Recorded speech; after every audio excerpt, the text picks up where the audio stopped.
Bienvenue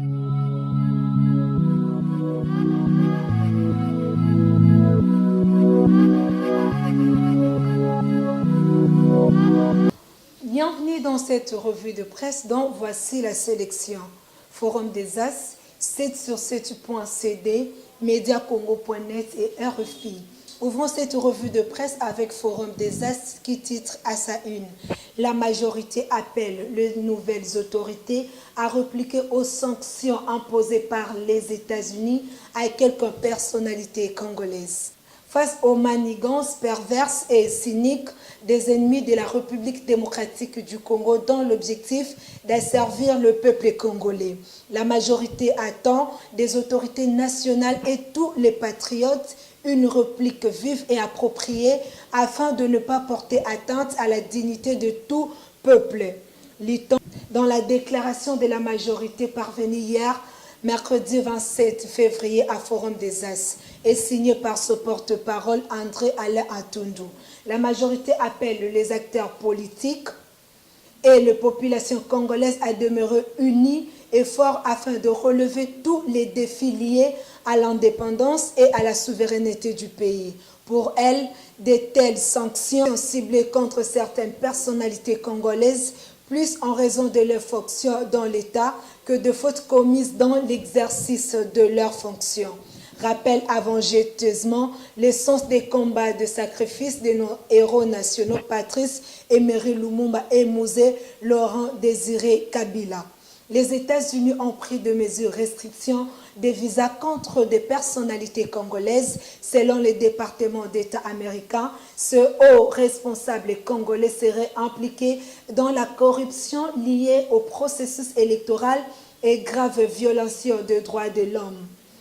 Toujours dans le Forum des As, un autre titre, Félix Tshisekedi, le pouvoir Kabila a fait son temps. Le président que je suis n'acceptera pas d'être juste un président qui règne, mais qui ne gouverne pas, a martelé Félix Tshisekedi devant la diaspora congolaise. Le président Félix Tshisekedi a répondu aux préoccupations de la diaspora congolaise à Windhoek, Namibie, où il se trouvait en visite officielle. Il a déclaré haut et fort qu'il n'y a pas d'armement à faire entre son pouvoir et celui de Joseph Kabila.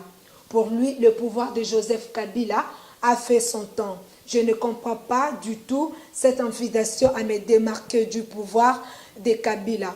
Parce que le pouvoir de Kabila a fait son temps. Maintenant, c'est le mien qui commence. Il n'y a donc pas de démarcation à faire. J'ai amené ma méthode et je vais vous dire comment est-ce que est déjà en train de produire ses effets.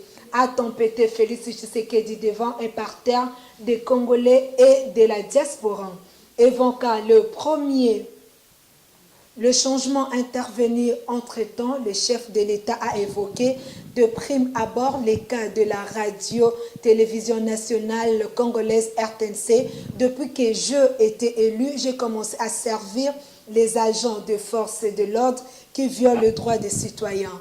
Au niveau de la télévision nationale congolaise RTNC en sigle, la parole est désormais donnée à l'opposition et les activités de l'opposant qui continuent à réclamer soi-disant victoire, passe sans censure. Il continue même à tenir des manifestations en toute sécurité, à lâcher les chefs de l'État bien avant d'annoncer la libération dans le prochain jour de tous les prisonniers politiques. Dans les jours qui viennent, tous les prisonniers politiques seront libérés selon leur cas. Parce qu'il y a ceux qui vont bénéficier de la grâce présidentielle immédiatement et d'autres dont les procédures pourront être levées. Ce qui est sûr, tous les prisonniers seront libérés dans le prochain jour, a rassuré le président de la République, Félix Tshisekedi Tshilombo. C'est sur ce.cd qui martèle de son côté. RDC Katumbi a entamé les démarches pour récupérer son passeport biométrique, mais aucune date n'est fixée jusqu'à maintenant.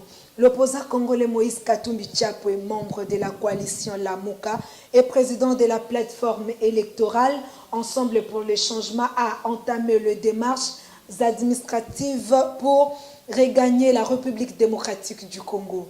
Dans un communiqué daté du 28 février 2019, est parvenu à la rédaction des 7 sur 7.cd, le directeur de cabinet de Moïse Katumbi Chapwe indique que le président de l'Ensemble pour le changement a entamé les formalités en vue de récupérer son passeport biométrique à l'ambassade de la République démocratique du Congo en Belgique. Il s'agit ici de rétablir une situation anormale puisque jusque-là, l'État congolais privait Moïse Katumbi, pourtant citoyen congolais, de l'établissement de son passeport biométrique. Ces dénis de droit s'expliquaient par le harcèlement politique et judiciaire et physique de l'ancien régime congolais envers Moïse Katumbi, a indiqué Olivier Kamitato. Cependant, le directeur de cabinet de Moïse Katumbi précise qu'aucune date n'est fixée à ce stade pour le retour de ce dernier. Les conditions politiques et sécuritaires ne sont pas encore remplies, renchérit le directeur de cabinet et de l'ancien gouverneur de l'ex-province du Katanga. Pour rappel, lors de la dernière mise au point de la plateforme de Katumbi, faite par Pierre Lumbi, Ensemble pour le